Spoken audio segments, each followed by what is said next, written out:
কিন্তু আমি যে ক্লান্ত, এই ক্লান্ত শরীরে নৃত্য সঙ্গীত প্রদর্শন করার মতো শক্তি তো আমাদের নেই। মেউসা বারবার বলেছেন তোমার রাজেন্দ্রকে তারা নৃত্য করতে পারবে না, কিন্তু দেবী মনসাকে কথা দিয়েছে, কথা যখন দিয়েছে তোমাকে যেতে হবে।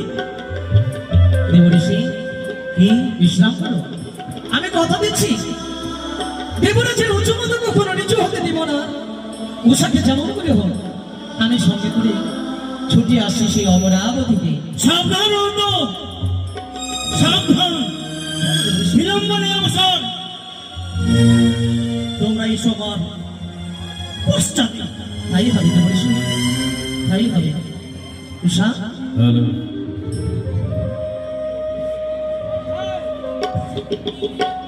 কোনো বার্তা আছে? অনিরুদ্ধ, কেন থমকে গেলে উষা? আমি যেতে পারবো না, ভয় পেও না উষা, যেতে পারবো না আমি। ওই ইন্দ্র